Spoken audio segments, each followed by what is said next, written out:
I think just keep looking. You know, that's what I've always done is I just kept looking all the time. And whatever job I had, if I wasn't happy with it, I would look for new things. So just never stop searching, and you'll get there eventually.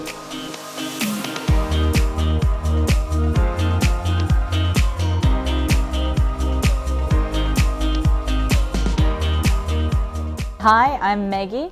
I've been in Korea for about 7 years. I work for Funday Korea Networks, and I'm currently a cast member for their K-UNESCO Adventurers project, which is really exciting for me because I actually got my master's degree in Korean studies, which focused mostly on history. So doing the UNESCO series really brings me a lot of joy.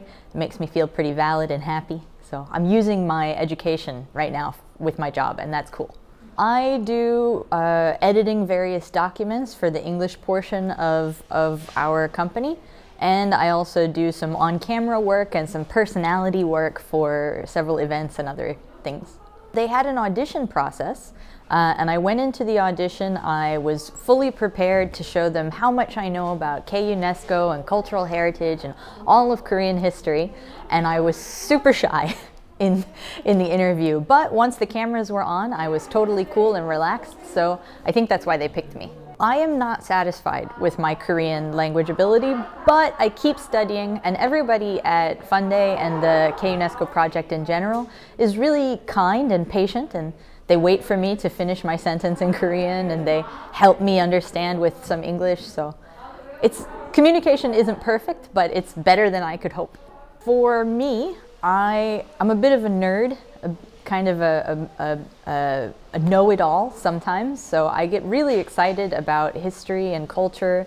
I'm really excited to tell people the things that I know, and I worried that might seem a little bit weird. That kind of passion or enthusiasm might not be appreciated by my Korean coworkers, but it turns out everybody's been really nice and fun and kind and interested, so I'm lucky. I think just keep looking. You know, that's what I've always done is I just kept looking all the time. And whatever job I had, if I wasn't happy with it, I would look for new things. So just never stop searching, and you'll get there eventually. It depends on where you work. So, you know, some companies don't really need you to speak Korean, but you should at least have very good English skills. But I think if you're going to be living in Korea, an amount of Korean language ability is really important and helpful. And I think when you try to use Korean with your Korean coworkers, they see that you have some care for them as much as they are caring for you. So maybe you don't need it, but I really suggest you try. You'd have to be a native English speaker with an excellent grasp of grammar and English writing, style, and also professionalism.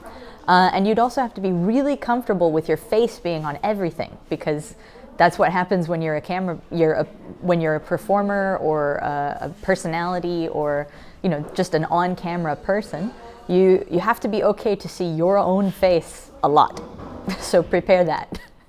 To be perfectly honest, my biggest dream is to own a sailboat. I hope to get a sailboat someday, which also requires going to sailing school, so that's on the list. But my professional dream is to have a job that uses my education. That, I didn't get a master's degree for no reason, right? So I want a job that lets me sort of flex my brain muscle. A word of encouragement. You can do it. Just keep trying. Be kind to everyone. There is no mistake in being kind. You will never regret it. Everybody deserves to reach their dreams and goals, and you can do it a lot easier with the help of Job Pass Korea. So come on over.